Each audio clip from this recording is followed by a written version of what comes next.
Hey guys, thanks for tuning in to Comic Book Nostalgia. I'm CB Nostalgia, and we have a little update on the Fantastic Four from Kevin Feige himself. Well, as many of you know, we're finally starting to get some Fantastic Four news. The film was given a release date at Comic-Con, November 8th, 2024. But very little is still known about the upcoming Marvel Studios project. However, earlier today, Kevin Feige provided a very interesting update on Marvel's first family. Now, following Comic-Con, he's been doing a series of interviews, and he was actually speaking with The Hollywood Reporter, and he seemed to confirm something many fans of Marvel's first family have been hoping to hear for quite a long time. This film is definitely going to start off differently than the other versions of the franchise. In the Hollywood Reporter article, he's quoted as saying, "A lot of people know this origin story. A lot of people know the basics. How do we take that and bring something that they've never seen before? We've set the bar very high for ourselves with bringing that to the screen." So it appears in the upcoming version of the Fantastic Four, Marvel Studios is not necessarily doing the traditional origin movie. The Fantastic Four have had several outings in the last couple of decades, with the first pair of the 20th Century Fox movies and then that 2015 remake that was quite a disaster. Now, both of the versions of the franchise had full-on origin stories, and it appears Kevin Feige and his crew don't really feel a need to retread over that territory.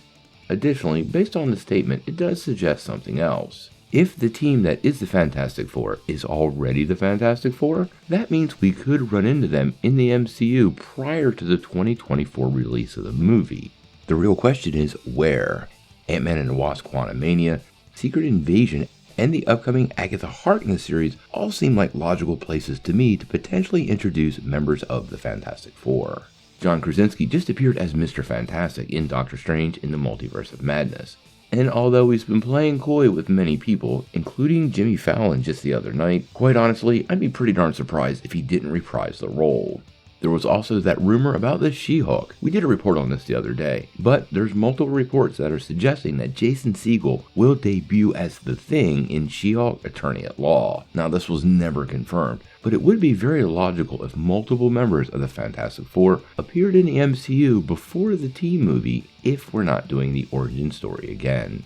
I have to say, I'm a longtime fan of the Fantastic Four, but I think I might be okay if we skip the origin story this time. Quite honestly, it's just as easy to screw up that tale as it is to get it right, and I think it's more important to focus on the family dynamic and getting their powers right on screen than diving too deep into an origin story that many fans have already seen multiple versions of. Additionally, their origin story incorporates several villains, and Marvel might have plans for those specific villains or have already incorporated them into another story, like Doctor Doom showing up in Wakanda Forever, so there might be a really good reason to avoid the origin overall. We will more than likely get some kind of reference to the origin story, and maybe even a quick scene or a clip to just bring people up to speed, but I don't think the movie will actually focus on that portion of their tale. It will allow Marvel to move the overall narrative along pretty fast. Fans of the MCU don't need origin stories to understand their superheroes, so I don't really think that's a requirement at this point. Now, obviously, we're going to cover everything Fantastic Four on this channel. It's one of my favorite franchises ever. I am really excited to see what Marvel Studios is going to do with the character, so if you want to get all of your updates, make sure you hit that like and subscribe button and ring the bell for all the updates. But until we know more, what do you guys think? How do you feel about Kevin Feige revealing this version of the Fantastic Four won't have an origin story? And how many members of the Fantastic Four do you expect to appear in the MCU before 2024? I actually think we could see all 4 of them. Tell me what you think in the comments below. If you like this video, make sure you hit like, click subscribe, and if you don't ring that bell, you won't get any updates. Peace.